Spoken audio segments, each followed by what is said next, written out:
Katakan dengan iman, Tuhan selalu menolongku dan selalu menjagaku. Tuhan selalu menolongku, selalu menjagaku.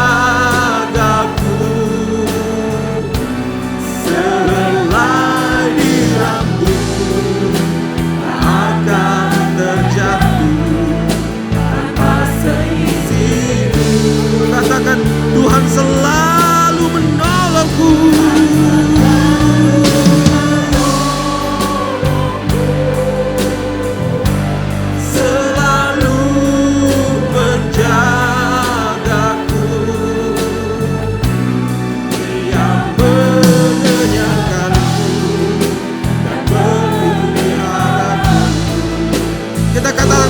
Dari awal, musim akan selalu berganti, kasih Tuhan tetap ada.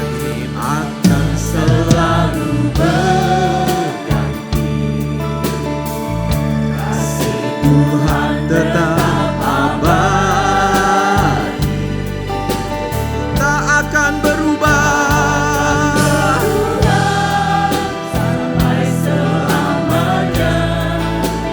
Tetap percaya, ku yakin Tuhan memberkati.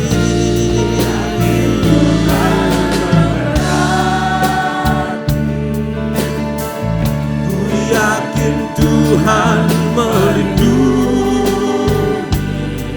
Karena burung di udara Tuhan pelihara. Karena kasih Tuhan selalu menolongku. Selalu menolongku, selalu menjagaku. Selai di rambutku Tuhan, yang tidak akan terjatuh tanpa seizin. Tanpa seizin, Tuhan selalu menolong.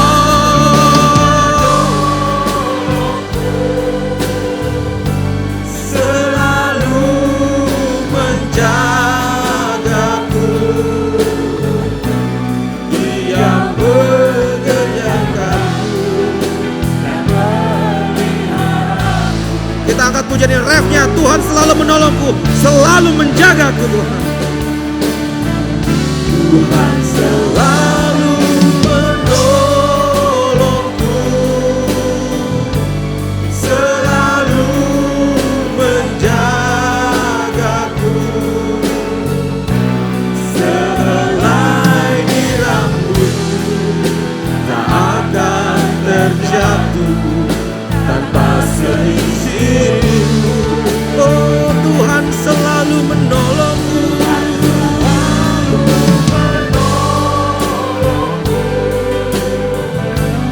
selalu menjagaku.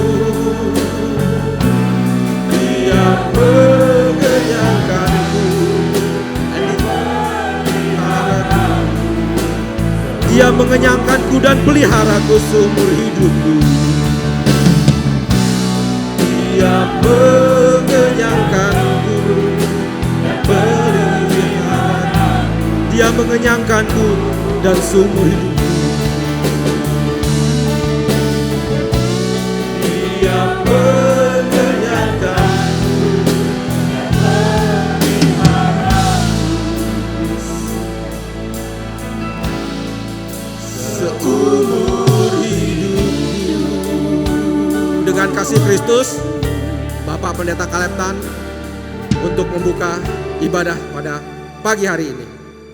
Waktu dan tempat kami persilakan. Dengan rasa ucapan syukur kami Tuhan saat pagi hari ini, kami rindu menyenangkan hati Engkau Tuhan. Kami rindu Tuhan bersekutu dengan Engkau pada saat pagi hari ini Tuhan. Kami percaya Engkau ada bersama-sama kami pada saat ini Tuhan. Engkau akan melawati kami saat kami beribadah kepada Engkau. Tuhan, kuasa-Mu bekerja atas kami. Saat kami memuji Engkau, biar pujian-pujian itu Tuhan menjadi satu persembahan yang dapat menyenangkan hati Engkau ya Allah. Tuhan, kami mau bersuka cita. Kami mau menari buat Engkau. Kami mau melompat buat Engkau saat kami memuji nama Engkau ya Tuhan. Terima kasih Tuhan, urapi hamba-hamba-Mu yang ambil bagian dalam pelayanan saat pagi hari ini Tuhan. Semua Tuhan dalam ruang lingkup kuasa-Mu, dalam pengurapan-Mu Tuhan. Dalam Tuhan kuasa-Mu, Roh Kudus yang memimpin dalam ibadah kami. Biar kami menikmati hadirat-Mu Tuhan, menikmati kuasa-Mu, menikmati kebesaran-Mu Tuhan. Mujizat-Mu, perubahan demi perubahan akan terjadi di tempat ini Tuhan. Bahkan terobosan demi terobosan akan Tuhan melawat kami semua. Terima kasih Tuhan, hamba-Mu juga yang sebentar akan menyampaikan Tuhan firman-Mu. Biar senantiasa pengurapan-Mu turun atasnya. Biar kami menikmati Tuhan rencana-Mu. Kami menikmati maksud-Mu ya Tuhan dalam hidup kami. Supaya Tuhan saat kami datang di tempat ini, kami akan kembali nantinya Tuhan. Tidak sia-sia, tetapi kami membawa Tuhan berkat yang luar biasa. Kami membawa sesuatu yang dahsyat yang daripada Tuhan. Membawa perubahan di dalam kehidupan kami. Terlebih dalam keluarga kami, pelayanan kami Tuhan. Engkau nyatakan Tuhan. Terima kasih Tuhan, kami siap untuk memuji Engkau, kami siap untuk menyenangkan hati Engkau, dan kami buka tabiskan ibadah kami saat pagi hari ini, penuh dengan ucapan syukur, di dalam nama Tuhan Yesus Kristus. Haleluya. Amin. Amin. Terima kasih, silakan duduk semua. Sekarang saatnya kita bergembira memuji Tuhan. Mari kita angkat lagu pujian, Ku kasihi kau dengan kasih Tuhan, dan nanti kita akan medley Ku cinta keluarga Tuhan. Dengan hormat kita bangkit berdiri lagi. Tepuk tangan semua. Kita angkat pujian ini dengan sukacita, karena kita semua di sini ada keluarga. Ku kasihi kau dengan kasih Tuhan. Kasihi kau dengan kasih Tuhan. Ku kasihi kau dengan kasih Tuhan.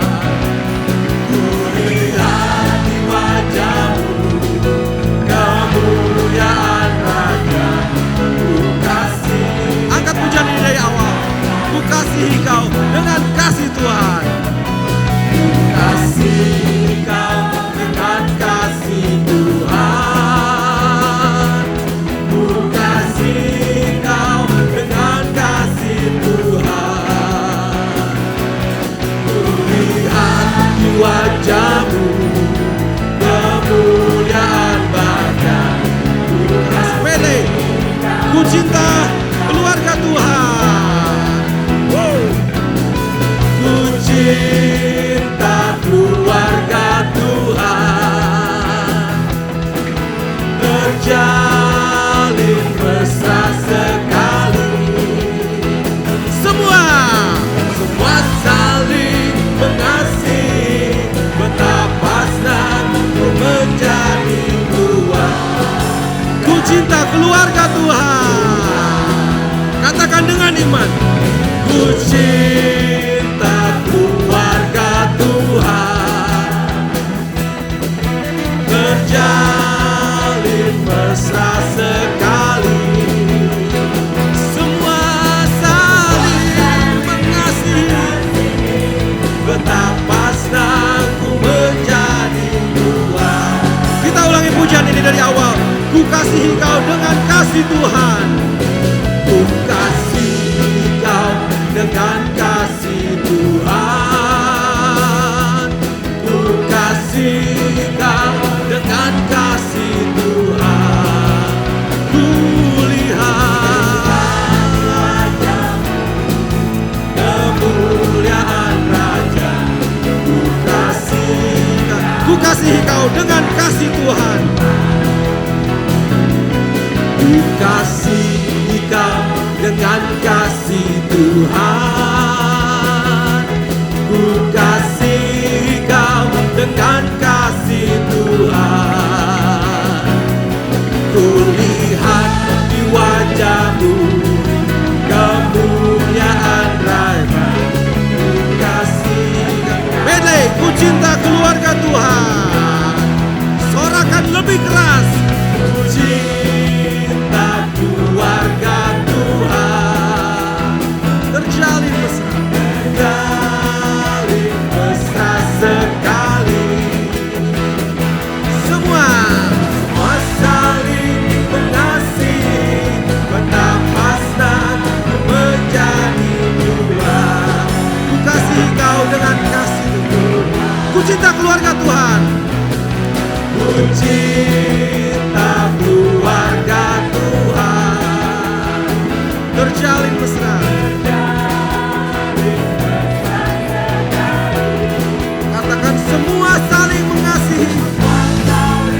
Mengasihi, betapa senangku menjadi keluarga. Betapa senangku menjadi keluarga Tuhan.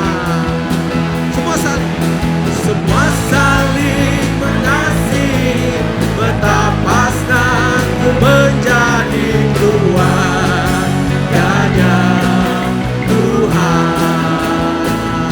Oh, puji Tuhan. Tetap semangat Bapak Ibu ya. Mari kita akan persiapkan hati kita untuk mendengarkan firman Tuhan. Mari kita angkat lagu pujian Kasih Pasti Lemah Lembut.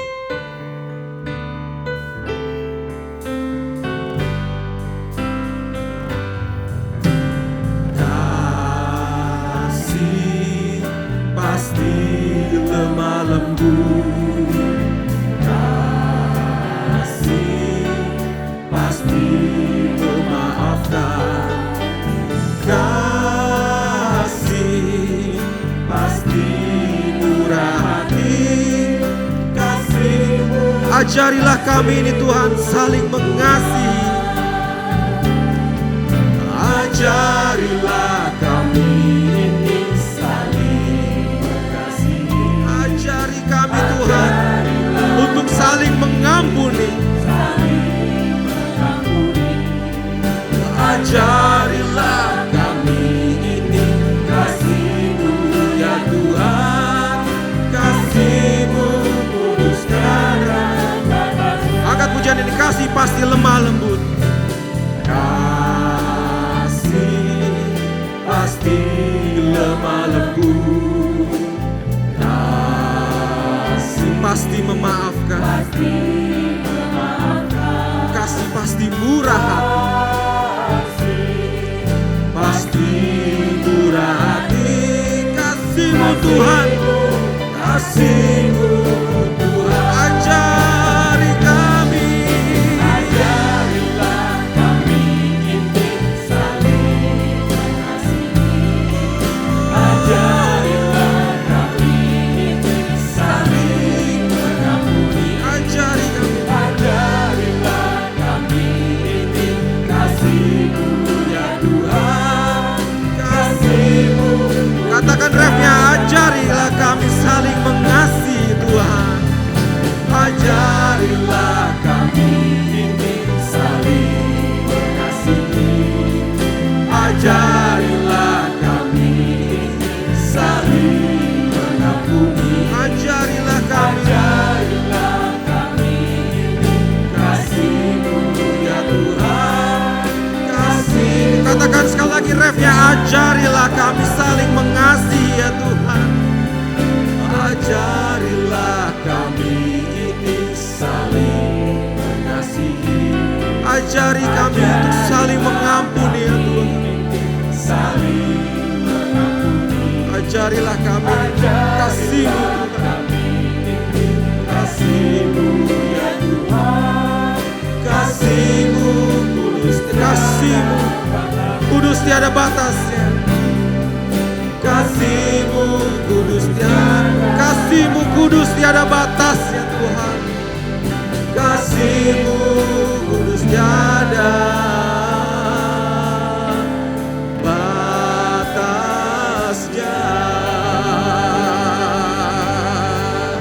Dengan hormat saya undang Ibu Pendeta Fortin untuk doa firman Tuhan pada pagi hari ini. Haleluya. Haleluya Tuhan. Hati kami sangat mengucap syukur kepada-Mu Tuhan. Betapa Engkau baik Tuhan. Betapa Engkau luar biasa bagi kami Tuhan. Betapa segala kebesaran-Mu kami rasakan di dalam kehidupan kami Tuhan. Haleluya Yesus, inilah seluruh kehidupan kami Bapa. Di hadapan-Mu pada saat ini Tuhan. Kami rindu Engkau bekerja. Kami rindu Tuhan terus Engkau melawat dalam setiap pribadi lepas pribadi kami yang ada di dalam hadirat-Mu pada saat ini Tuhan. Biarkan kami Tuhan menikmati hadirat-Mu dalam kehidupan kami. Karena hanya itu Tuhan yang menjadi kerinduan kami, bagian kami. Di dalam kami Tuhan mengasihi Engkau, dalam pengiringan kami, di dalam pelayanan kami Tuhan. Allah bekerja, Allah berkuasa terus dalam kehidupan kami. Terima kasih Tuhan. Terima kasih Bapa. Kalau pada saat ini juga Tuhan kami rindu Engkau bekerja, berbicara bagi kami. Lewat kebenaran firman-Mu pada saat ini bagi kami Tuhan. Biarlah firman-Mu Tuhan yang berkuasa itu. Firman-Mu yang hidup itu Tuhan. Tuhan Engkau menyingkapkan Tuhan firman-Mu lewat hamba-Mu yang berbicara pada saat ini Tuhan. Biar Tuhan lewat kebenaran-Mu kami semua yang mendengarnya Tuhan. Kami mendapat bagian di dalam firman-Mu Tuhan. Kami boleh diteguhkan. Kami yang ragu-ragu diteguhkan oleh Tuhan.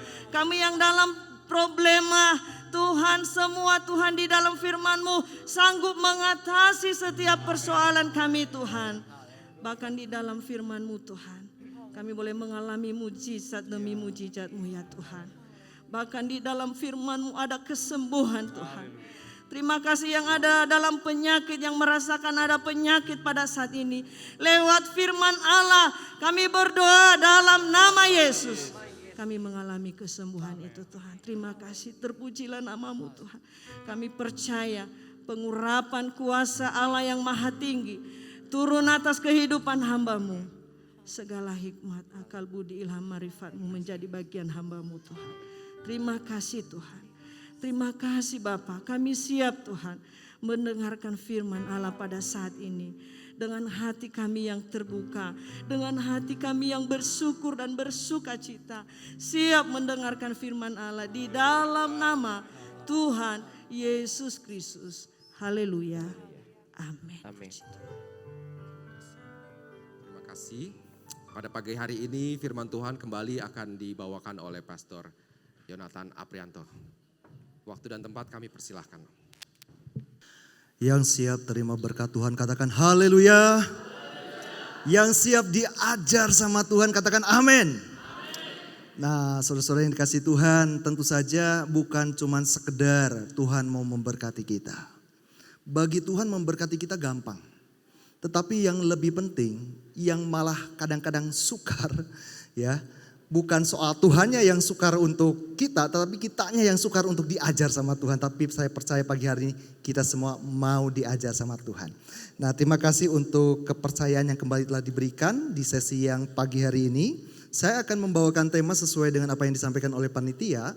Pria dan wanita berkarakter Kristus dalam rumah tangga. Masih di dalam kitab Filipi, kalau kemarin di ayat yang kedua menjadi penekanannya, sekarang di ayat yang kelima, mari kita baca bersama-sama. 2, 3. Hendaklah kamu dalam hidupmu bersama menaruh pikiran dan perasaan yang terdapat juga dalam Kristus Yesus. Pikiran dan perasaan seringkali menjadi landasan seseorang untuk bertindak. Bahkan ada yang berkata apa yang dipikirkan itu yang akan kita katakan. Apa yang akan kita katakan itu yang akan kita perbuat. Dan apa yang kita perbuat akan menjadi kebiasaan. Dan kebiasaan akan menjadi gaya hidup dan karakter. Apa yang kita rasakan juga itu yang akan muncul di dalam kehidupan kita. Nah Tuhan mau setiap kita bukan lagi pikiran perasaan pribadi yang dominan. Tetapi pikiran perasaan Kristuslah yang tampak. Katakan amin. Dalam hal apa? Dalam hidup bersama. Dalam hidup bersama termasuk dalam hidup berjemaat, berkomunitas, termasuk dalam hidup rumah tangga. Dalam hidup rumah tangga perlu suami, istri, orang tua, anak memiliki pikiran dan perasaan seperti juga di dalam Kristus Yesus. Kemarin saya sempat singgung, memang sebelum manusia jatuh dalam dosa, rumah tangga pertama Adam dan Hawa hidup rukun. Apa yang membuat mereka hidup rukun? Karena sebagaimana awalnya Allah menciptakan manusia menurut gambarnya, menurut karakternya Allah. Sehingga karakter itulah yang kemudian mempersatukan, berpadu antara laki-laki dan perempuan, kesatuan menjadi karakter Allah yang utuh. Ada sifat Allah yang dominan di dalam laki-laki di bagian tertentu, ada sifat Allah yang dominan di bagian perempuan di bagian tertentu. Ketika mereka bersatu menjadi utuh dan saling melengkapi. Sebelum jatuh dalam dosa, gambar itu begitu baik. Tetapi sayang, akibat jatuh dalam dosa, dosa merusak gambar Allah dalam diri manusia. Karakter Allah menjadi rusak. Itulah yang membuat kenapa rumah tangga berikutnya yang dimana manusia sudah jatuh dalam dosa, hidup dalam perselisihan, pertengkaran, percekcokan. Sebab kita tahu di dalam karakter Allah ada sebuah dasar kehidupan yang rukun, yang bersatu. Dan karakter ini rusak. Karena itu Yesus telah mati buat kita. Dan Yesus mati bukan hanya untuk menyelamatkan kita masuk dalam kerajaan sorga. Tetapi saya punya keyakinan dan saya punya pengharapan pasti. Yesus juga mau selama kita di bumi kita merasakan sorga. Amin. Termasuk dalam kehidupan rumah tangga. Berapa banyak orang yang mungkin berkata, aduh rumah tanggaku kayak neraka. Aduh rumah tanggaku udah kacau balau. Nah Tuhan mau mengembalikan, memulihkan suasana sorga dalam rumah tangga. Tentu saja karakter gambar Allahnya harus dipulihkan dalam diri manusia. Itu sebabnya dikatakan dalam suratan Paulus bahwa orang yang sudah menjadi umatnya Allah, menjadi orang yang percaya kepada Yesus, menjadi manusia baru harus terus menerus diperbaharui untuk memperoleh pengetahuan yang benar menurut gambar haliknya. Harus mau berubah, bukan cuma sekali atau sesekali, terus menerus. Menurut gambar haliknya, bahkan dikatakan lagi di dalam 2 Korintus 3 ayat 18, di bagian C-nya, maka kita diubah menjadi serupa dengan gambarnya dalam kemuliaan yang semakin besar. Yesus mau mengembalikan kita pada kodrat yang sebelumnya waktu manusia belum jatuh dalam dosa. Gambar Allah. Karena disitulah letak dasarnya kesatuan kerukunan. Dan gambar Allah ini sangat nyata di dalam pribadi Yesus. Ibrani 1 ayat 3 bagian A bilang gini. Ia adalah cahaya kemuliaan Allah dan gambar wujud Allah. Dan menopang segala yang ada dengan firman-Nya yang penuh kekuasaan. Jadi ketika manusia sudah jatuh dalam dosa, rusak karakternya yang seharusnya seperti Allah tetapi justru bertolak belakang. Sekarang kita mungkin bertanya, karakter Allah itu seperti apa? Lihat Yesus, belajar dari Yesus. Bagaimana seseorang bisa menjadi semakin serupa dengan Kristus, memiliki karakter Kristus? Salah satu hal yang perlu kita pahami dan kita lakukan adalah bergaul dengan Tuhan. Katakan bergaul dengan Tuhan. Orang yang bergaul dengan seseorang itu akan saling mempengaruhi. Yesus enggak mungkin dipengaruhi sama kita karena dia pribadi yang kekal dan konsisten, tidak berubah. Kitalah yang harus diubah dan mau berubah, diubah oleh Tuhan. Nah, ada ayat yang terkait dengan pergaulan dan perubahan atau sesuatu yang mempengaruhi. Pertama di Amsal 22 ayat 24 sampai 25 saya bacakan. Jangan berteman dengan orang yang lekas gusar, jangan bergaul dengan seorang pemarah, supaya engkau jangan menjadi biasa dengan tingkah lakunya dan memasang jerat bagi dirimu sendiri. Pastilah orang yang sering bergaul bersama-sama dengan pemarah, orang pemarah atau orang yang gampang gusar, lekas gelisah, itu akan terpengaruh cepat atau lambat. Bahkan dalam salinan Indonesia sehari-hari atau Indonesia masa kini, ini kalimatnya lebih gampang dicerna. Janganlah bergaul dengan orang yang suka marah dan cepat naik darah. Nanti engkau akan meniru dia dan tidak bisa lagi menghilangkan kebiasaan itu. Makanya harus hati-hati dengan pergaulan. Coba colek kiri kanan, hati-hati sama pergaulan kamu. Bergaulah dengan orang yang benar. Ya, bukan cuma benar sebagai orang percaya, tetapi juga punya karakter yang benar, sifat-sifat yang baik dan benar. Karena kalau dikatakan kita sudah terlanjur bergaul, kita jadi terbawa-bawa dan hilang kebiasaannya itu susah. Ini ayat firman Tuhan loh. Tetapi sebaliknya, enggak cuma hal-hal yang negatif. Kita lihat di Amsal 13 ayat 20, kita baca bersama. 2, 3. Siapa bergaul dengan orang bijak menjadi, sampai situ saja dulu. Siapa bergaul dengan orang bijak menjadi bijak. Siapa bergaul dengan Tuhan akan semakin serupa dengan Tuhan. Karena itu kembali ke dalam konteks rumah tangga. Rumah tangga Kristen harus menjadikan Yesus sebagai pusat kehidupan. Maksudnya suami ataupun istri bahkan dua-duanya harus punya pergaulan yang intim dengan Tuhan. Punya saat-saat pribadi dengan Tuhan. Bukan cuma dalam komunitas bersama-sama seperti ini. Ini bagus, ini baik, oke banget. Tetapi enggak cukup cuma saat bersama-sama. Tapi juga saat-saat pribadi. Termasuk juga suami istri harus bersama-sama berdua sepakat datang mendekat kepada Tuhan. Bahkan orang tua dan anak ayo sama-sama hidup bersekutu di dalam Tuhan. Maka sedikit demi sedikit, cepat atau lambat, kita akan dibawa semakin serupa dengan Kristus. Dan ini rumusan segitiga ini menarik.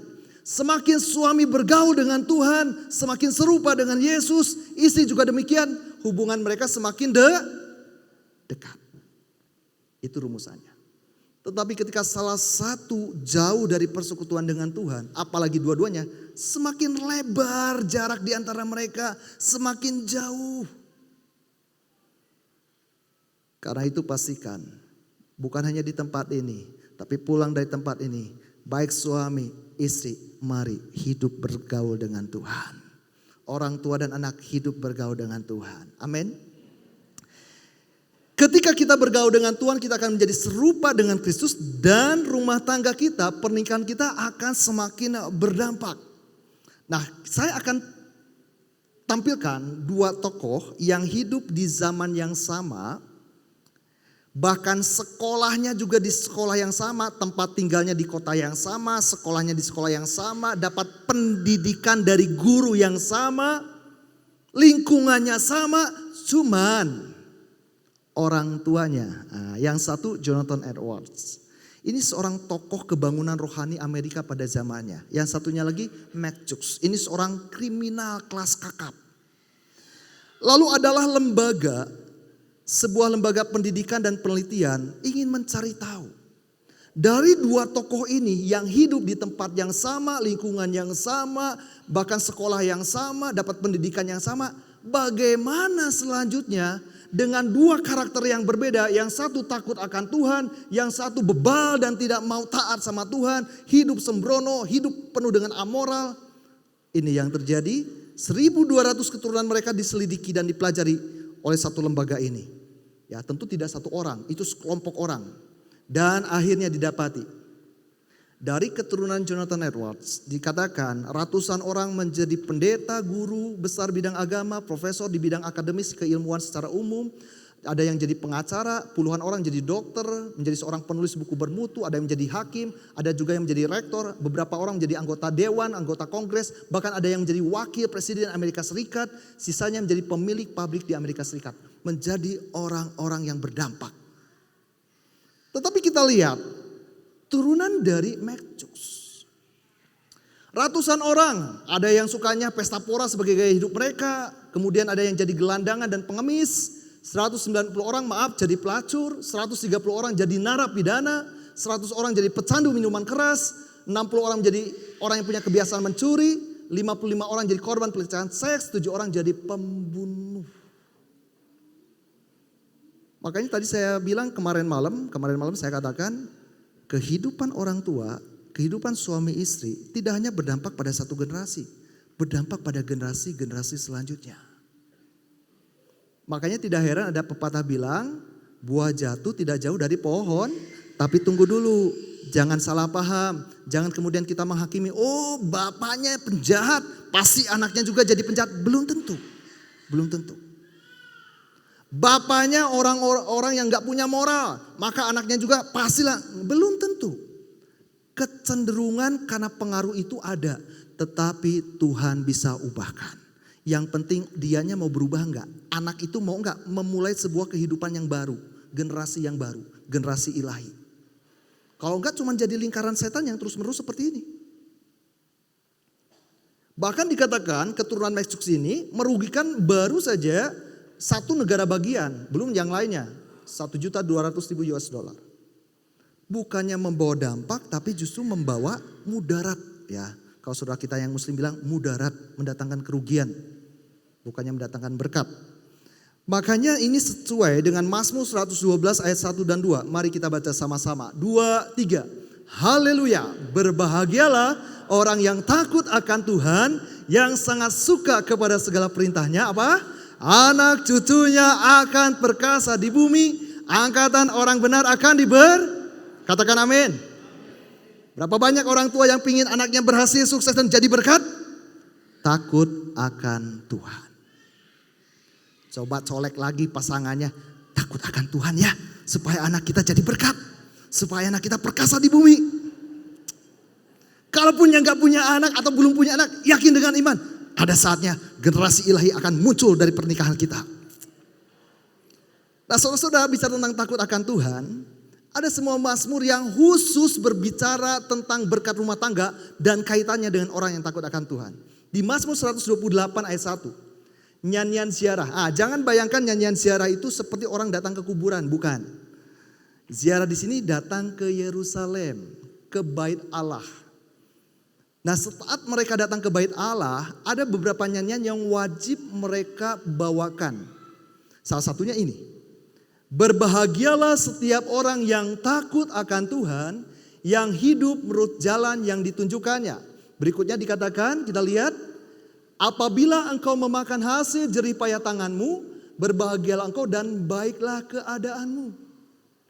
Kalau orang yang takut akan Tuhan, dia akan berbahagia dan menikmati hasil jerih lelah pekerjaannya. Enggak peduli dapat penghasilan banyak, tapi kalau enggak bisa menikmati, sia-sia. Enggak peduli dapat keuntungan cuan yang besar, tapi kalau ternyata jadi pundi-pundi yang berlubang, sia-sia. Tetapi orang yang takut akan Tuhan, dia menikmati hasil jerih lelahnya. Bahkan kata orang yang takut akan Tuhan itu dalam bahasa aslinya, dalam bahasa Inggris itu laki-laki. Makanya dilanjutkan dulu ke ayat yang ketiga. Coba yang para istri, perempuan baca sama-sama. 2, 3. Istrimu akan menjadi seperti pohon anggur yang subur di dalam rumahmu. Anak-anakmu seperti tunas pohon zaitun sekeliling. Dimulai dari laki-laki yang takut akan Tuhan. Sebelum saya lanjut. Bahkan di bagian soal kata orang takut akan Tuhan, di mana dijanjikan dia bisa menikmati jerih lelahnya. Istrinya dikatakan seperti pohon anggur. Pohon anggur seringkali melambangkan sukacita. Tunas pohon zaitun. Masih tunas, memang harus perlu perawatan khusus. Tetapi ketika sudah bertumbuh akan menghasilkan zaitun, minyak wangi, membawa keharuman buat keluarga. Itu kuncinya ada pada laki-laki. Berkat rumah tangga dimulai dari seorang laki-laki yang takut akan Tuhan. Makanya ditegaskan lagi di ayat yang keempat. Coba baca sekarang yang laki-laki 2, 3. Sesungguhnya demikianlah akan diberkati orang laki-laki yang takut akan. Coba para istri senggol suaminya bilang, takut akan Tuhan ya Pak. Supaya rumah tangga kita diberkati. Amin. Dan berikutnya, di ayat yang kelima. Kiranya Tuhan memberkati engkau dari Sion, supaya engkau melihat kebahagiaan Yerusalem seumur hidupmu. Sion adalah tempat, Bukit Sion, di mana itu Yerusalem, tempat lokasinya Bait Allah.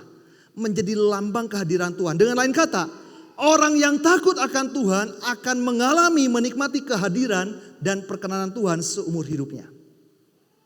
Kalau Tuhan hadir, Kalau Tuhan ada, apa yang tidak bisa dia perbuat.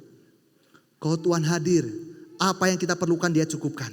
Kalau Tuhan hadir, tidak ada masalah yang terlalu besar, dia sanggup untuk mengatasinya. Amin.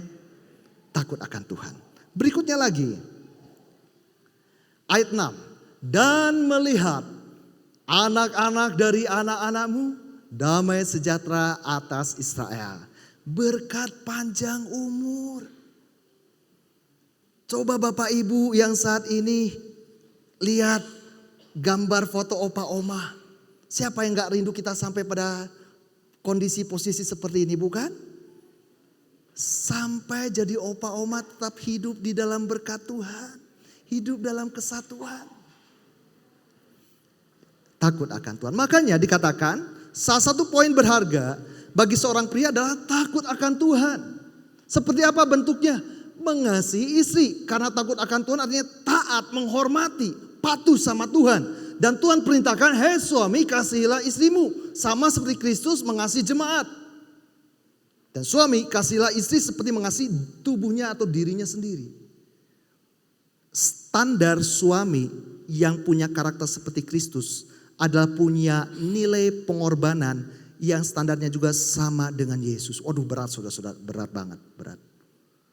Apa yang Yesus lakukan buat kita? Mati buat kita. Halo suami, dulu waktu kita jatuh cinta pertama kali sama istri, waduh. Wah, istri udah senyum-senyum tuh. Ya, udah senyum-senyum aja. Lautan akan kuseberangi, gunung akan kudaki. Waktu hujan rintik-rintik, sorry ya aku gak bisa datang. Yesus berkorban sampai menyerahkan dirinya loh. Sampai menderita. Dan Tuhan mengajarkan, laki-laki, kalau dikatakan laki-laki punya karakter Kristus, siap berkorban seperti Yesus. Gak usah muluk-muluk dulu deh. Gak usah bicara soal menyerahkan nyawa deh. Menyediakan telinga. Laki-laki dan perempuan punya perbedaan yang memang sakodratinya memang unik. Ada sebuah penelitian bilang gini. Laki-laki punya kemampuan berbicara dan punya kemampuan untuk mendengar dan termasuk kebutuhannya berbicara dan kebutuhannya untuk mendengar paling cuma 2.000 sampai 4.000 kata per hari. Sedangkan perempuan 10 kali lipatnya. Itu sebabnya jangan heran kalau laki-laki mungkin baru bicara 1 kata, perempuan bisa 10 kata.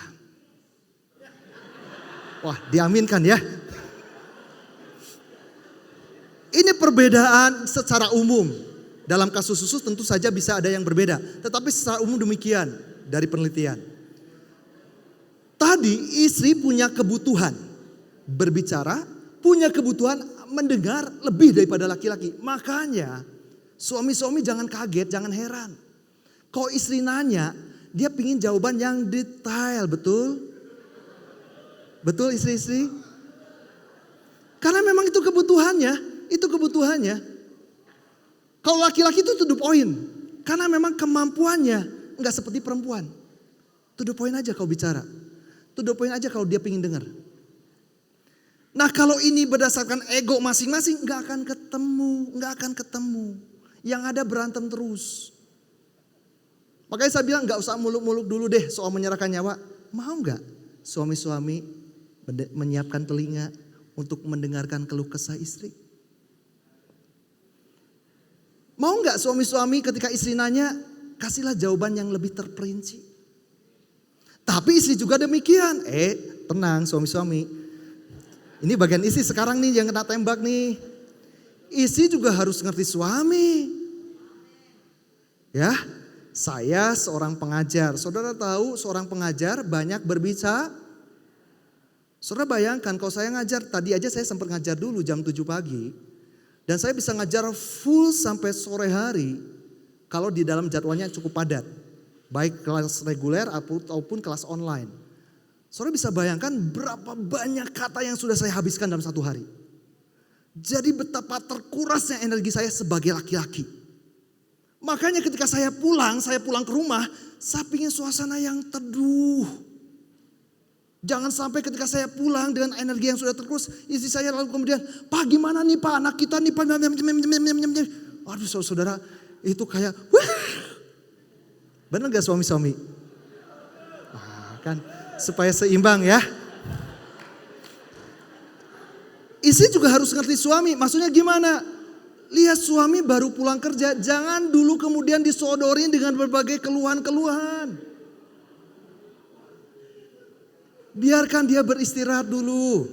Biarkan dia dicas dulu energinya. Dilayani dulu, kalau perlu dipijetin, dikasih minum dulu. Nanti kelihatan dia udah segar, istri boleh tuh. Pelan-pelan, Pak boleh enggak? Papa siap enggak? Ada sesuatu yang mama pengen bicarakan. Kan enak. Kalau kita mengerti bagian ini, bukan cuma mengerti, tetapi mau menyangkal diri, mau lebih mengerti pasangan, aman. Ya, ini bagian istri. Dan suami harus mengasihi istri. Jangan berlaku kasar. Ada 3, tetapi saya sampaikan 2 saja ya. Oke lah, yang ketiga boleh nanti saya lihat sikonnya. Yang pertama, ada kekerasan atau kekasaran yang dilakukan oleh suami-suami tanpa sadar. Pertama adalah verbal abuse atau kekerasan lewat kata-kata. Dan itu dampaknya fatal sekali.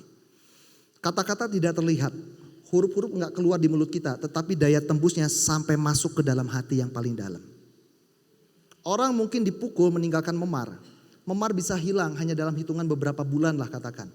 Tetapi ketika bicara tentang kata-kata sampai hitungan tahun itu bisa enggak lupa. Efek sakitnya itu bisa panjang. Ada satu ibu yang sudah cukup lanjut. Ketika diajak untuk belajar mengampuni. Ketika kemudian dikonseling, dia punya sakit hati. Aduh saya susah ngampuni. Kenapa Bu? Saya disakiti sama seseorang. Aduh kata-katanya itu nyakitin banget. Emang itu kata-kata kayak gimana? Bla bla bla bla. Emang kapan kejadian? 10 tahun yang lalu. 10 tahun yang lalu. Kata-kata. Berikutnya physical abuse. Secara fisik. Waduh jangan sampai deh. Jangan sampai deh. Ya. Baik tamparan, pukulan, tendangan. Istri bukan tempat untuk sparring tinju. Ya. Bukan untuk menjadi sasak. Bukan. Tapi menjadi partner di dalam Tuhan. Amin. Berikutnya berlaku bijaksana. Bahkan di 1 Petrus 3 ayat 7. Suami-suami hormatilah istrimu sebagai kaum yang lebih lemah. Dan bijaksana kepada mereka. Supaya doamu jangan terhalang. Wah ini berita baik buat para istri. Ketika suami berlaku kasar, tidak menghargai istri, doanya bisa terhalang. Makanya dalam kekristenan, laki perempuan itu sama di hadapan Allah. Tuhan memandang sama. Coba-coba laki-laki nggak menghargai istri, doanya akan terhalang. Bahkan di kitab Malaki saya tidak sempat sampaikan di sini, di Malaki itu nggak cuma bicara soal persepuluhan, saudara. Malaki itu ada bicara tentang kehidupan rumah tangga yang sangat bagus sekali. Ketika seorang laki-laki berkhianat kepada istrinya, bahkan jangankan permohonannya, persembahannya saja Tuhan tidak mau terima. Dikatakan, ya.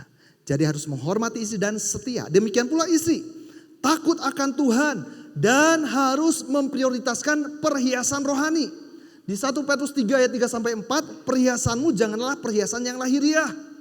Enggak salah berdandan cantik, menarik, menggunakan makeup, enggak salah, itu bagus. Tetapi prioritaskan kecantikan batiniah yang berasal dari roh yang lemah lembut dan tentram kata firman Tuhan. Nanti saya jelaskan. Lalu tunduk pada suami, menghormati suami dan setia. Nah kita lihat.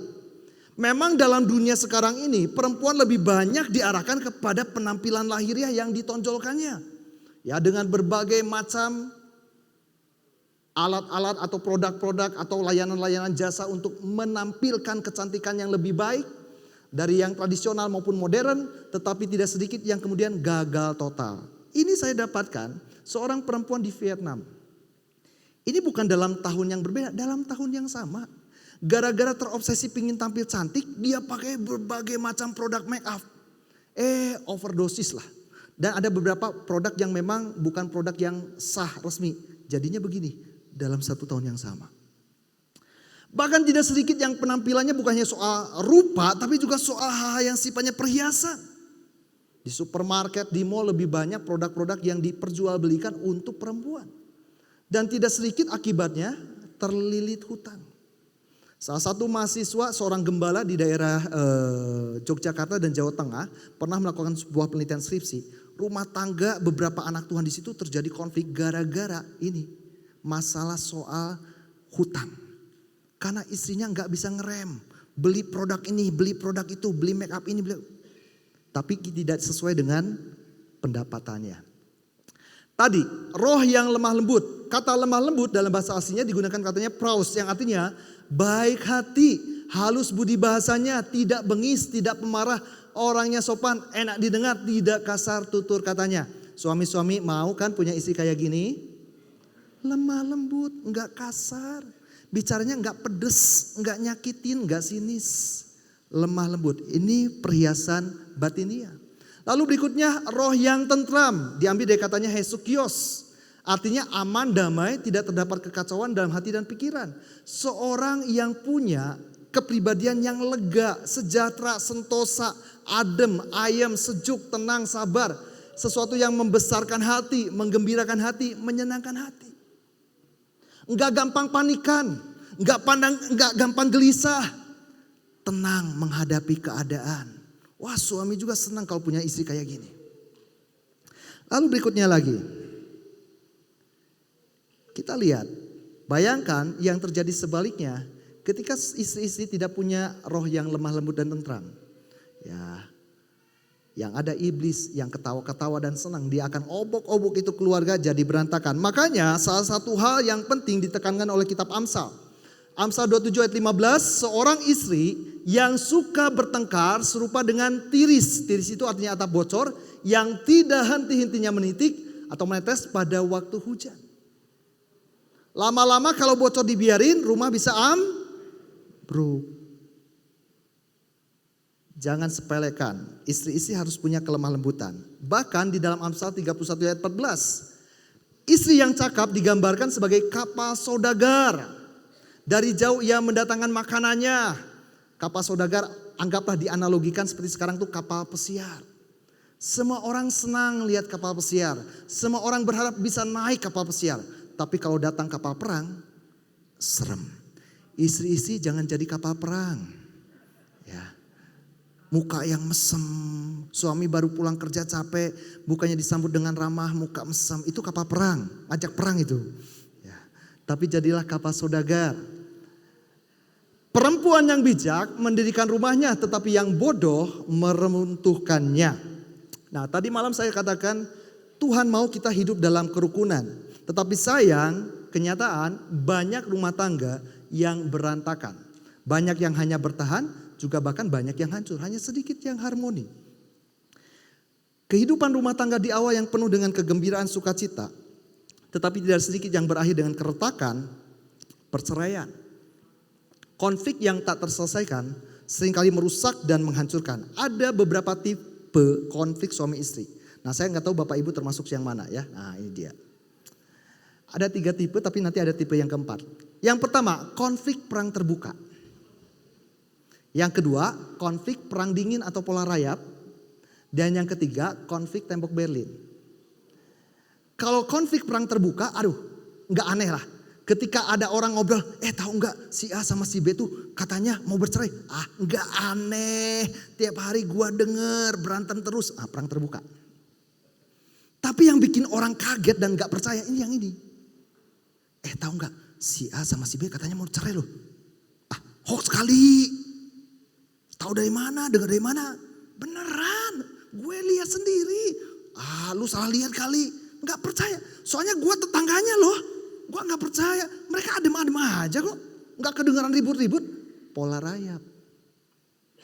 Kelihatan di luar baik, di dalamnya rapuh. Seperti kayu yang digerogotin rayap, dari luar kelihatan bagus. Tapi di dalamnya udah keropos. Nah, ada yang kayak gini.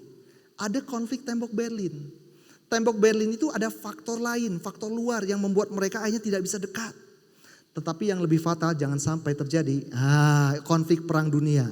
Ya, piring terbang, sapu terbang, semuanya serba terbang. Ini konflik perang dunia. Ini lebih daripada perang terbuka. Ya. Sebetulnya kalau bicara soal mana yang paling bagus, enggak ada yang paling bagus. Yang ada adalah bagaimana kita mengatasi dan mengantisipasinya. Itu yang penting. Ya. Memang ada orang-orang yang punya kepribadiannya ekstrovert cenderung perang terbuka. Tapi kalau orang yang introvert cenderungnya perang dingin. Tapi dua-duanya sama-sama berbahaya. Cuma yang satu bikin kaget, yang satu enggak bikin kaget. Itu aja bedanya. Tinggal bagaimana menyelesaikannya. Karena itu mari kita lihat. Berapa hal mendasar dalam pernikahan. Ada 5 poin utama kenapa orang sampai terjadi perceraian. Dimulai dengan konflik. 5 hal ini menjadi poin yang sering kali bergantian. Jadi rankingnya bisa bergantian. Tetapi tidak jauh-jauh. Karena komunikasi, karena perselingkuhan, karena faktor ekonomi, karena faktor kekerasan, dan faktor seks. Ya. Tadi yang ketiga saya sempat singgung, kekerasan salah satunya lewat seks. Tapi saya tidak singgung di sini dulu sekarang. Lewat komunikasi, perselingkuhan, ekonomi, kekerasan, dan seks. Nah, sekarang soal komunikasi. Saya tidak sempat cantumkan di sini, tetapi saya sampaikan ada 3 kunci berkomunikasi yang bijak. Saudara, kitab Amsal adalah kitab yang banyak membahas bagaimana kita hidup secara bijaksana. Nah, saya mau bacakan pertama di dalam kitab Amsal, pasalnya yang ke-12 ayat yang ke-18 bilang gini. Ada orang yang lancang mulutnya seperti tikaman pedang, tetapi lidah orang bijak mendatangkan kesembuhan. Kunci pertama dari komunikasi orang bijak adalah perhatikan pilihan kata. Orang yang lancang mulutnya enggak mikir dulu, langsung ngomong, udah ngomong baru mikir, oh dia tersinggung ya. Tapi orang yang bijak punya rem, enggak lancang, enggak sembarangan, mikir dulu dampak dari perkataannya tuh gimana. Kata bijak dalam bahasa Latinnya itu arsitekton. Sama seorang arsitek, saya kira di sini ada arsitek mungkin ya. Arsitek ketika mau membangun sesuatu dia harus punya perencanaan yang matang, penuh pertimbangan, penuh perhitungan. Itu orang bijak. Dalam berkata-kata juga membangun bukan meruntuhkan. Dan yang kedua, perhatikan ada bicara, Amsal 15 ayat 1. Jawaban yang lemah lembut meredakan kegeraman, tetapi perkataan yang pedas membangkitkan marah. Pilihan katanya sih udah bagus. 3 kata yang penting. Terima kasih, maaf, tolong. Bilang terima kasih ketika sudah ditolong. Bilang maaf ketika salah. Bilang tolong ketika butuh bantuan. Tetapi nadanya jangan salah. Tolong dong ambil itu. Kalau moodnya lagi baik oke. Kalau moodnya gak baik. Emang gue babu nyuruh kayak gitu nadanya. Nadanya. Nah, nada bicara harus diperhatikan. Dan yang ketiga. Perhatikan waktu yang tepat, Amsal 25 ayat 1. Perkataan yang diucapkan tepat pada waktunya ada seperti buah apel emas di pinggan perak. Tidak cukup cuma sekedar pilihan kata. Tidak cukup cuma nada bicara. Waktu yang tepat. Sama seperti tadi istri, waktu lihat suaminya baru pulang kerja, capek. Jangan dulu bicara yang berat-berat, waktunya nggak tepat. Nah, saya kembali ke sini. Ada siklus dalam kehidupan rumah tangga dari beberapa survei penelitian dikelompokkan dalam 3 bagian. Ini adalah tahun-tahun kondisi kehidupan rumah tangga. 1-5 tahun kehidupan rumah tangga ada periode penjajakan.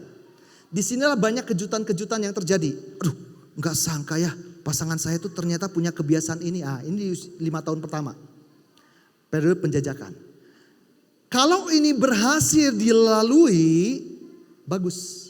Akan masuk di periode kedua, usia pernikahan 15-20 tahun, pubernya akan dengan pasangannya. Maaf, kenapa sampai ada puber kedua dengan orang lain? Di sininya gagal. Periode penjajakan akan berujung kepada pengenalan yang kemudian semakin sayang.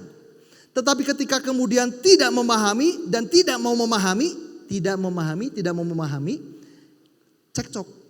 Yang terjadi, akan terjadi pemisahan, penolakan. Bahkan tadi saya katakan, periode puber kedua itu ada katanya. Saya dengan istri, kami sedang memasuki usia 18 tahun pernikahan. Dan usia 18 tahun pernikahan kami memang merasakan mengalami seperti pacaran lagi. Makanya disebut periode puber kedua. Tapi itu gak bisa langsung terjadi otomatis. Harus sukses dulu melalui periode yang pertama. Ya. Kalau enggak, terjadi pemisahan penolakan. Berikutnya usia pernikahan 30 sampai 35 tahun adalah periode sarang kosong atau pensiun katanya. Anak-anak udah nggak lagi tinggal bareng karena udah punya kehidupan sendiri, ya. Kita juga aktivitasnya udah semakin terbatas. Bisa bahagia atau bisa bubar. Makanya jangan heran kalau ada orang-orang lanjut usia bercerai. Kita mungkin gak habis pikir, kok udah lanjut usia bercerai ngapain? Cekcoknya bukan di situ. Dari sejak awal, di tahun pertama, tahun kedua, periode kedua gagal. Nah, saya lanjut. Memang konflik dalam rumah tangga tidak bisa dihindari karena berbagai macam faktor. Emosi yang begitu saling berbenturan, ya saling terikat satu sama lain juga berbenturan. Hubungan yang sering bersama-sama, semakin sering bersama-sama sering banyak gesekan pasti. Perbedaan laki-laki dan perempuan, nanti kita akan bahas sepintas. Lalu perbedaan temperamen, kepribadian, perbedaan pola asuh, perbedaan usia generasi juga kadang bisa memicu konflik kalau nggak bisa diatasi dengan baik.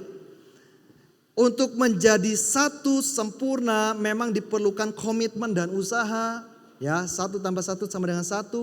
Seperti sendal yang memang tidak sama persis arahnya tetapi saling bekerja sama untuk menuju satu arah tujuan yang jelas. Ya, arah bengkokannya maksudnya beda tetapi tujuan langkahnya sama, bisa bekerja sama. Nah, saya mau garis bawahi di sini. Roma 15 ayat 6 sudah sempat disinggung kemarin malam, ayat 7. Kita baca bersama. 2, 3. Sebab itu terimalah satu akan yang lain. Sama seperti Kristus juga telah menerima kita untuk kemuliaan. Sama seperti Kristus. Orang yang punya karakter Kristus, laki-laki dan perempuan berkarakter Kristus, bisa menerima pasangannya apa adanya. Bisa menerima anaknya apa adanya. Bisa menerima orang tuanya apa adanya. Nah, termasuk kebiasaan yang mungkin bikin kaget ya. Kadang-kadang ketika belum menikah, belum tahu, waduh suaminya suka menegur misalnya. Bisa terima apa adanya. Saya akan ambil bagian ini secara cepat. Tentu saja ketika pria dan perempuan punya karakter Kristus akan membentuk keluarga yang mantap. Katakan keluarga mantap. Sedangkan yang tidak punya karakter Kristus akan cenderung menjadi keluarga yang tamat. Mantap singkatan dari pertama, memahami dan mengutamakan orang lain. Lalu bisa mengatur keuangan dengan baik. Nasihat dan koreksi yang membangun. Bisa menjadi teladan dan mengarahkan anak. Mengandalkan Tuhan dan memelihara semuanya. Sedangkan yang tamat sebaliknya, egois, tidak peduli orang lain, faktor keuangan yang carut marut, marah-marah tak terarah, anak tidak terdidik dan hidup tanpa Tuhan. Kita lihat yang pertama. Memahami dan mengutamakan orang lain versus tidak peduli orang lain atau egois. Ada film yang saya tunjukkan, waktunya singkat hanya 1 menitan. Kita saksikan sebentar setelah ayat ini. Filipi 2 ayat 3 dan 4 sudah kita bahas. Waktu kita egois, kita gagal menjadi orang yang punya karakter Kristus. Dan tidak mungkin kita juga menjadi keluarga yang mantap. Kristus mau datang ke dunia, dia mau memahami. Makanya dikatakan dalam kitab Ibrani, dia adalah imam besar yang turut merasakan kelemahan-kelemahan kita. Dia mau belajar memahami. Kita juga harus belajar memahami, mengutamakan orang lain. Jangan egois. Ya. Belum lagi perbedaan laki-laki dan perempuan. Harus tahu bahwa perempuan berbeda dengan laki-laki. Demikian pula suami memandang istri ada perbedaan. Kita lihat dulu filmnya. You know what? I ain't gonna deal with this. I'm tired, okay? I had a long day at work. I got shot at. See, that is exactly what I'm talking about. We don't communicate. Okay, fine. You wanna communicate? Yes. Come on. Let's communicate, okay? Okay. Let's start with last week. Last week. You and I were supposed to go shopping together. We get to the mall. I buy this beautiful dress. I get my hair done. You don't say anything. I don't know. Maybe you just don't want to. Marcus. Did you hear me just now? Mm-hmm. Tell me what I said. I heard everything. You was communicating. Marcus, don't play with me right now. I am not in the mood. I cannot believe you came home late and then you started. Marcus! You are falling asleep again? I am talking to you. I was asleep, baby. I was closing my eyes and visualizing your words. Oh, really? Yeah. Visualizing. Mm-hmm. Well, why don't you paint me a picture of what I just said? Hold on. You know why? Because you are falling asleep again. Marcus! Marcus! Oke ya.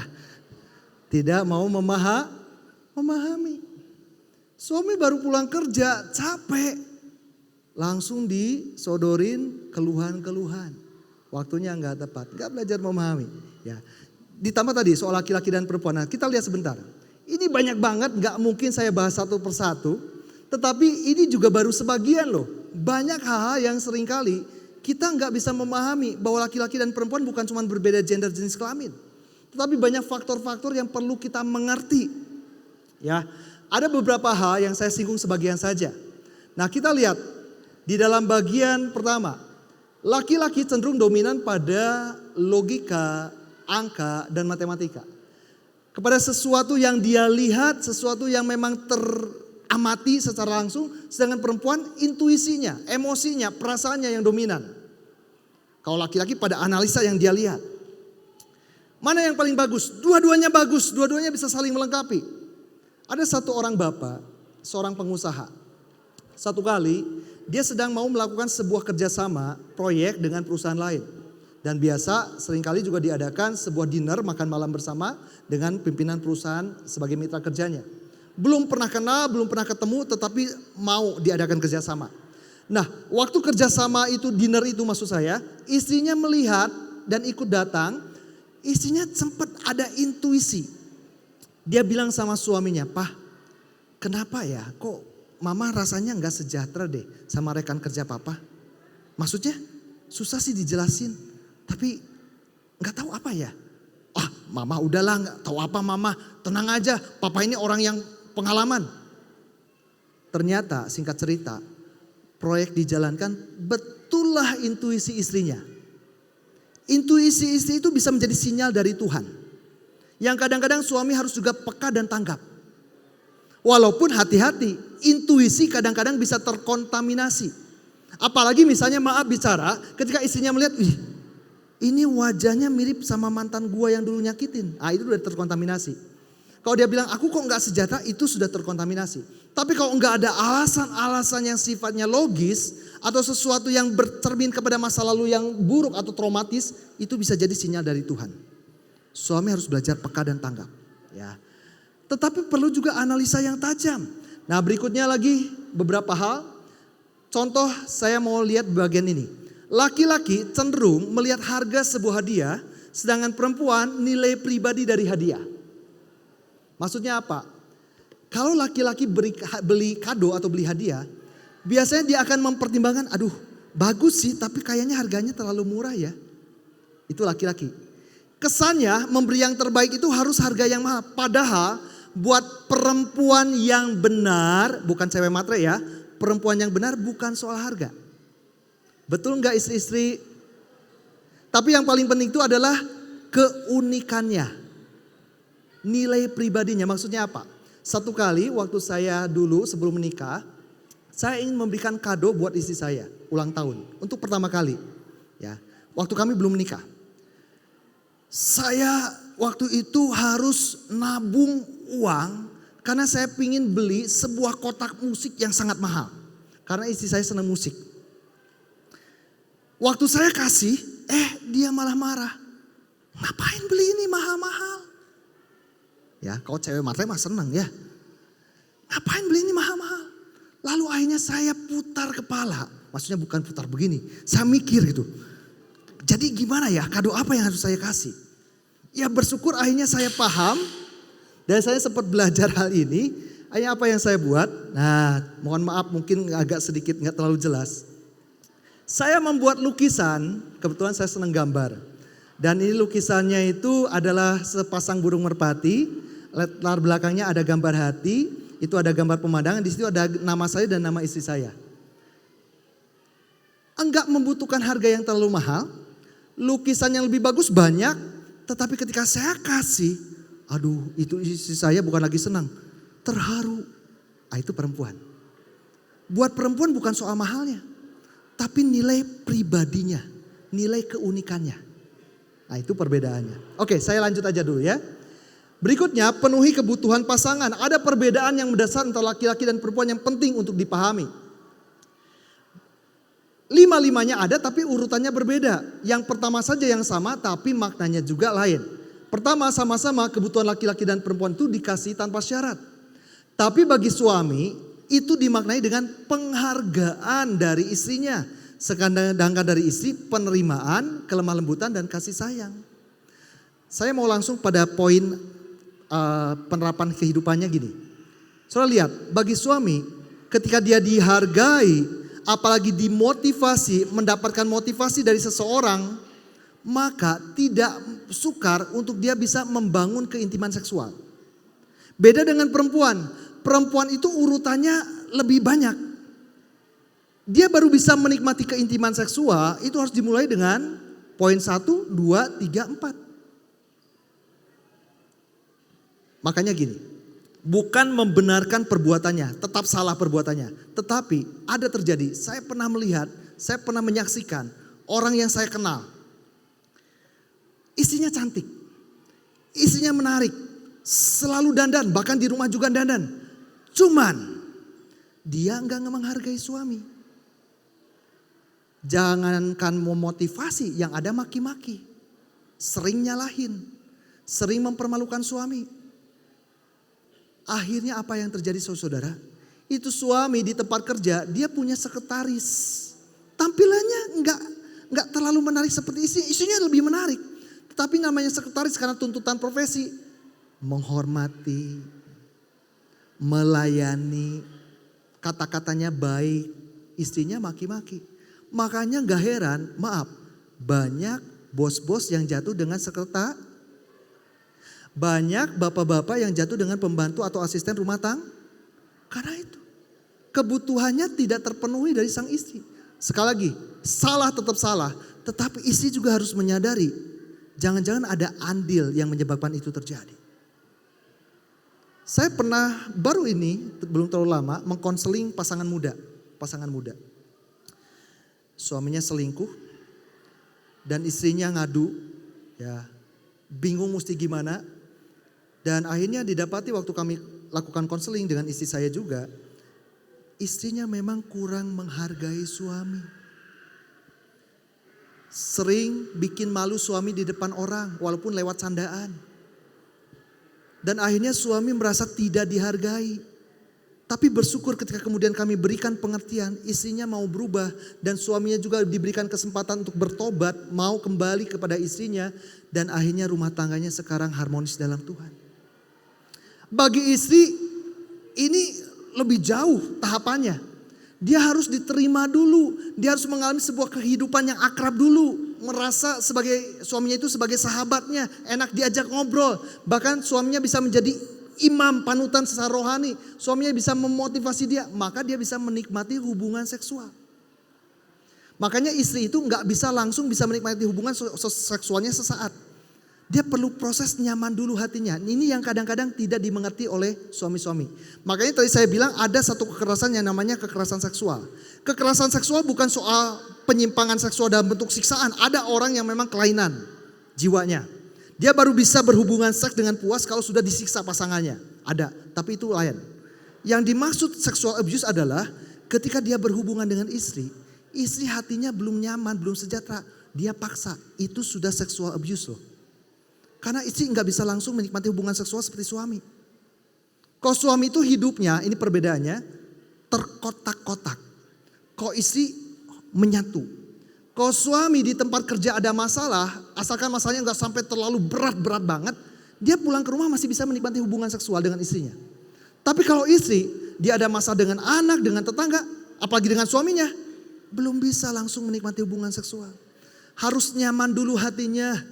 Diajak ngobrol, diungkapkan dulu isi hatinya, keluh kesahnya. Baru ketika dia melihat suaminya bisa menjadi sahabat, dia bisa menikmati. Nah, saya lanjut ke sini. Ada 5 bahasa kasih yang harus dipahami juga. Ya, bahasa kasih itu bukan cuma satu, ada lewat kata-kata. Berikanlah pujian, berilah penghargaan kepada pasangan. Karena itu salah satu bentuk bahasa kasih. Ada tindakan melayani. Mau mengambil bagian dari apa yang menjadi tugas rutinitas dari pasangan. Lalu juga menerima hadiah, kejutan-kejutan, ini juga bentuk bahasa kasih. Lalu juga sentuhan, Ya, bukan hanya suami istri tapi juga orang tua dan anak. Anak yang lebih banyak disentuh, dibelai, dipeluk di masa kecilnya sama orang tua itu lebih sehat. Baik secara jasmani maupun secara psikologis. Waktu yang berkualitas ini yang banyak hilang. Waktu kebersamaan akibat gadget. Sudah lihat. Akibat smartphone bersama hanya secara luar tetapi di dalamnya mereka enggak ada bersama-sama. Ya. Sampai ada plesetan gini kan. Beda suasana kebersamaan keluarga dulu dan sekarang. Gadget mendekatkan yang jauh tapi menjauhkan yang dekat. Gara-gara gadget. Untung bayinya nggak pegang gadget juga. Ya. Yang berikutnya atur keuangan. Karena tadi ada masalah keuangan gara-gara nggak bisa mengelola keuangan dengan baik. Akhirnya keluarga jadi berantakan. Istri bekerja bolehkah? Sebenarnya bukan soal boleh dan nggak boleh. Tapi yang paling terpenting adalah istri harus tetap tunduk kepada suami. Walaupun dia punya pekerjaan yang mungkin lebih mapan. Ditambah dia harus lebih memprioritaskan tetap keluarga dan bisa menyeimbangkan waktu dan energinya. Karena suami dan anak tetap membutuhkan sosok istri dan ibu buat mereka. Lalu bekerja bukan untuk mencari kesenangan atau memuaskan keinginan. Tetapi sebagai kebutuhan makna hidup. Sudah belajar sesuatu hal ingin diaplikasikan menjadi berkat. Nah itu maksudnya. Ya, bukan untuk mencari materi supaya bisa beli ini beli itu, bukan. Bahkan menjadi ibu rumah tangga pun sesuatu yang terhormat. Sesuatu yang Tuhan berikan keistimewaan. Menjadi ibu rumah tangga tidak usah malu. Karena itu adalah sebuah keistimewaan yang Tuhan sudah berikan. Ya, bahkan sebagai seorang yang multitasking gitu ya. Bisa mengerjakan segala sesuatu bersamaan. Itu ibu rumah tangga. Nah, soal keuangan. Coba, ada orang bilang gini. Suami singkatan dari semua uang adalah milik istri. Setuju? Ada yang setuju ternyata ya, ada yang tidak. Semua uang adalah milik Tuhan. Suami istri adalah pengelolanya. Oke, saya lanjut dulu aja. Jangan sampai seperti ini, gak sehat, gak bagus ya. Saya berikan sedikit gambaran. Saya dengan istri bagaimana mengelola uang adalah uang dipegang sama istri. Dipegang sama istri. Istri adalah bendaharanya. Tetapi uang itu nggak bisa keluar sedikit pun termasuk untuk keperluan dia tanpa seizin saya. Saya pemegang otoritasnya. Itu sehat. Ada pembagian kekuasaan secara merata. Dia yang pegang uang. Jadi kalau saya perlu apa-apa sepengetahuan istri karena dia yang pegang uang. Tapi kalau dia butuh pun nggak bisa ngambil sembarangan. Harus seizin saya. Itu sehat. Ya. Sehingga kalau ada orang bilang, tahu nggak suami kamu tuh mesti diwaspadai loh. Zaman sekarang kadang-kadang dia tuh punya simpenan di sana, bukan simpenan deposito, ngerti ya? Simpenan yang lain gitu. Dia mungkin bisa aja menyisihkan uang pendapatannya untuk simpenannya. Kalau manajemen uang kayak gitu, istri bisa bilang gini, saya sih nggak khawatir. Aduh, jangankan uang besar, uang recehan aja dia kasih ke saya. Suami kamu takut ya sama istri? Bukan. Memang kami sudah ada pembagian, lebih sehat. Lalu berikutnya, ya harus punya anggaran yang sehat, jangan lebih besar pasak daripada tiang, harus punya anggaran yang direncanakan dengan matang. Lalu berikutnya, nasihat dan koreksi yang membangun versus marah-marah tak terarah. Jangan kemudian kita lagi marah kasih nasihat. Kalau lagi marah kasih nasihat, yang ada adalah emosi yang keluar. Tapi harus tenang dulu, baru kita kasih nasihat. Ya, saya lanjut langsung ke sini. Teladan dan arahkan anak versus anak yang tidak terdidik. Ada bagian film yang akan saya tunjukkan, film singkat lagi. Bisa Anda perhatikan sebentar. Oke, yang kedua bisa dibantu.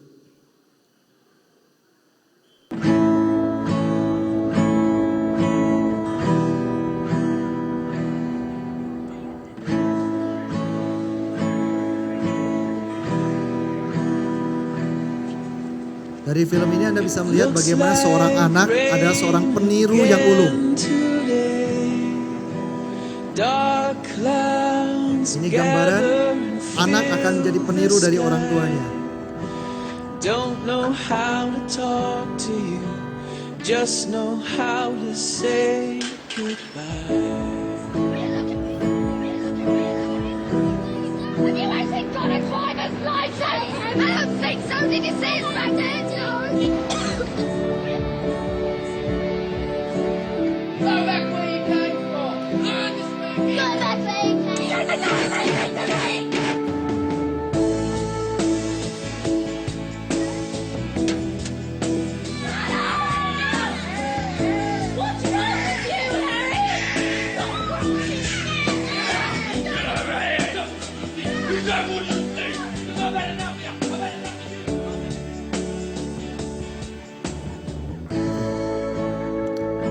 melihat dan mereka akan mengerjakannya. Boleh dikembalikan ke slide lagi. Jadi hati-hati dalam bertindak karena anak seringkali dibilang gini dalam satu nasihat. Mereka seringkali gagal menjadi pendengar yang baik. Tetapi mereka tidak akan pernah gagal menjadi peniru yang ulung. Di stop aja. Di skip ya. Kembali ke slide-nya. Nah, beberapa bagian sedikit lagi. Oke. Selanjutnya kita akan lihat ya, dalam pendisiplinan anak, Tuhan mengajarkan kepada kita untuk mengajarkan mereka sesuai dengan nasihat ajaran dan nasihat Tuhan. Ada ayat bilang gini, Amsal 19 ayat 18, tolong dibaca bersama-sama, 2, 3.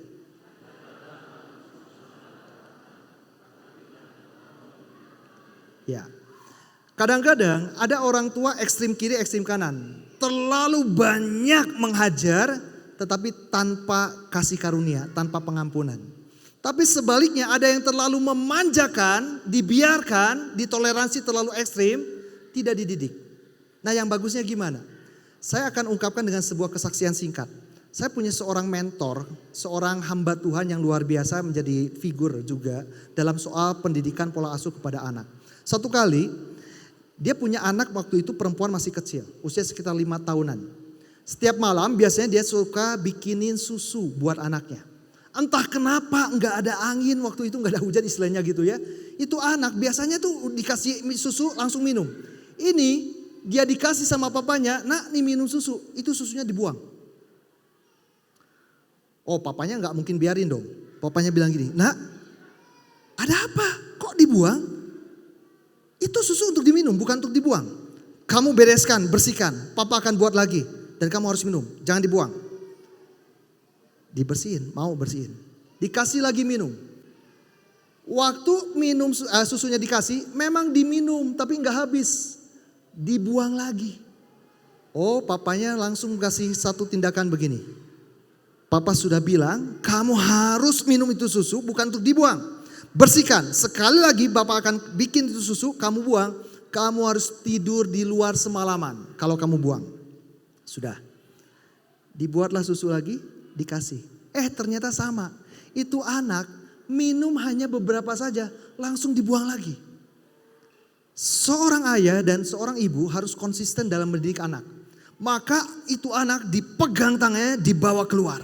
Dibawa keluar, lalu dibiarkan dalam posisi dia ada di luar, ditutup pintunya. Anaknya baru sadar, papanya gak main-main. Dia nangis, papa.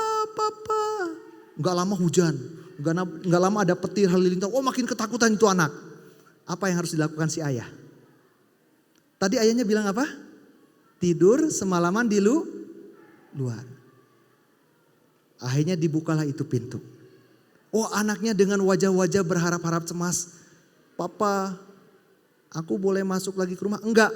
Papa kan tadi bilang, kamu harus tidur di luar semalaman. Nangis lagi itu anak. Tapi papanya bilang gini, kamu gak sendirian, papa temenin kamu. Jadi papanya ikut tidur di luar. Dan itu malam katanya jadi malam yang istimewa.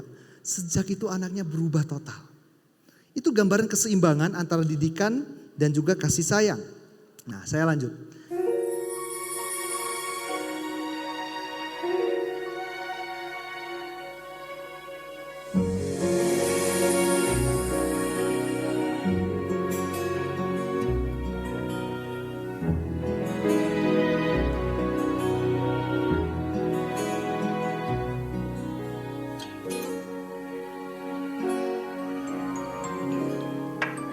Seringkali orang tua hanya bisa memberikan didikan, pendisiplinan, banyak berbicara, memberi nasihat, tetapi tidak memberikan kesempatan anak untuk juga mengungkapkan isi hatinya. 然后一边进，啾啾啾啾啾，另一边出。我们到底有没有听进去？他们不管，只要他们有讲就算了。知道吗？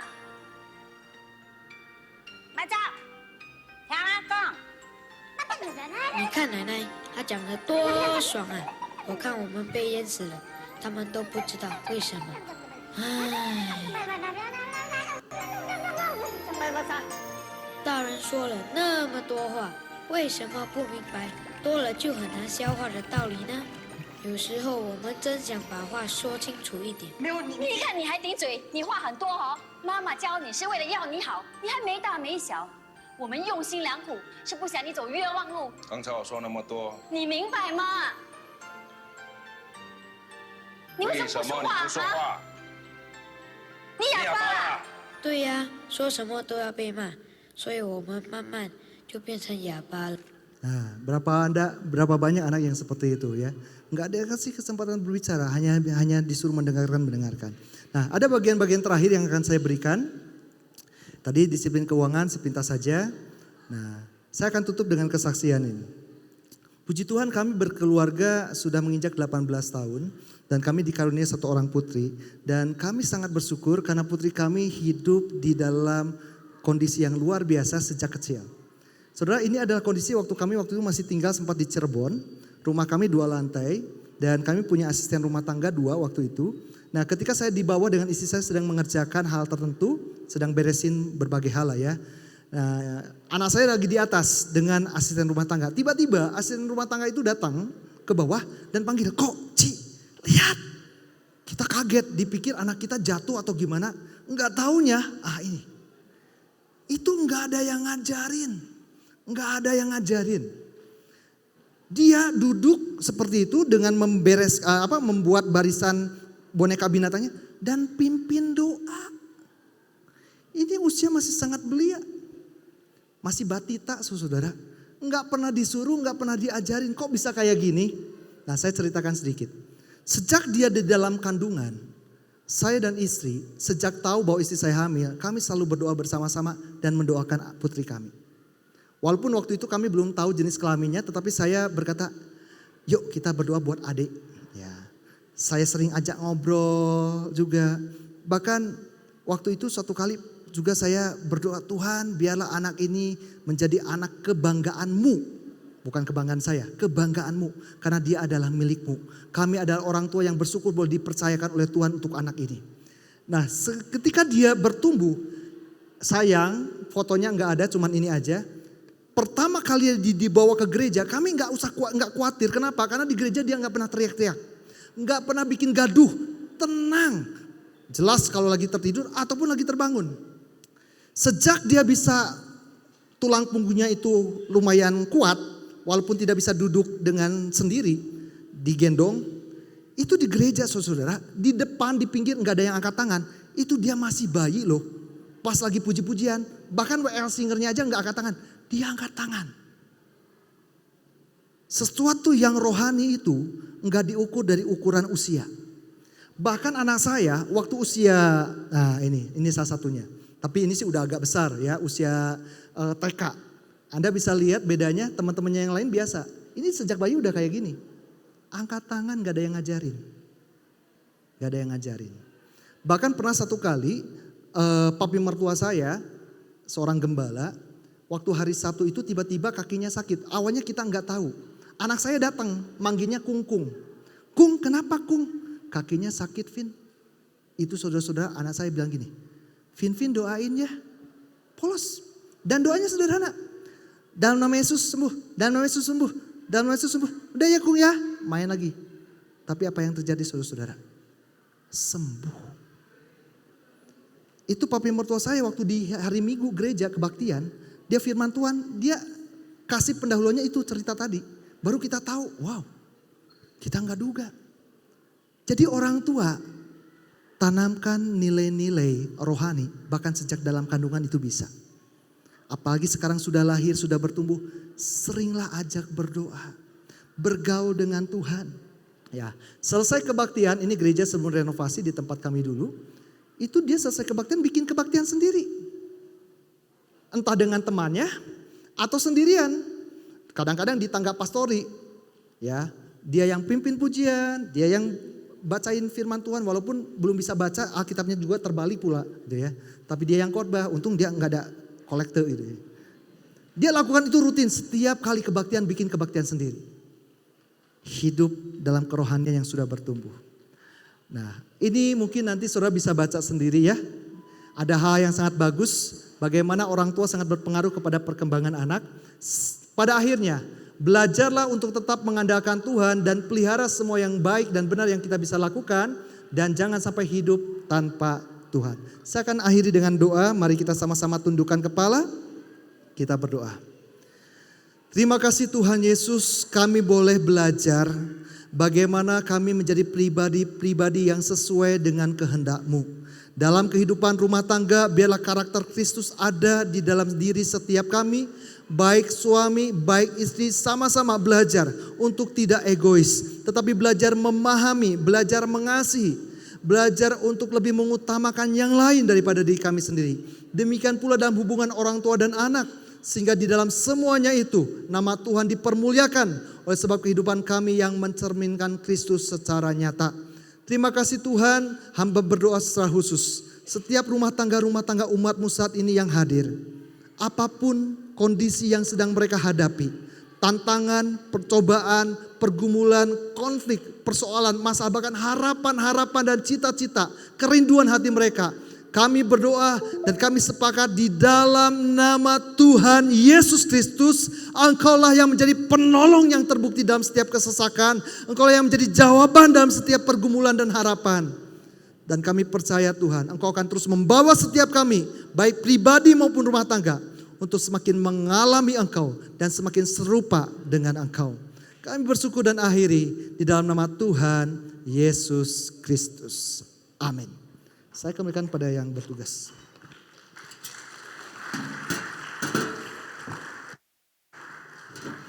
Luar biasa. Pastor Anto, terima kasih banyak atas pelayanannya sejak tadi malam ya. Kita benar-benar sangat diberkati. Ya. Sebentar kita akan memberikan sedikit kenang-kenangan untuk Pastor Yonatan Aprianto yang akan diserahkan oleh Tante Nila. Oke, Tante Nila Wati lagi di bawah. Kita gantikan saja oleh Ko Samuel Chandra ya. Silakan Ko, waktu dan tempat saya persilakan. Tante Nila, saya persilakan. Tepuk tangan semua.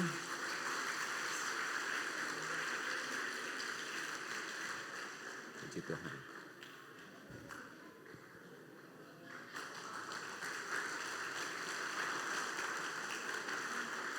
Beri kemuliaan buat Tuhan. Mari. Baik, kita akan mempersiapkan kegiatan indoor kita habis ini. Sebelumnya nanti akan ada snack pisang goreng hangat di belakang. Ya, waktu snack kita hanya 10 menit ya. 5 menit, dipersingkat lagi. 5 menit, pisang goreng hangat pokoknya. Untung bukan pisang goreng panas ya, soalnya kalau pisang goreng panas namanya berubah. Hihang hoeng, panas. Ya, baik. Kita akan menutup ibadah hari ini dengan hormat Pastor Anto untuk maju ke depan untuk tutup ibadah ini dan doa berkat. Silakan.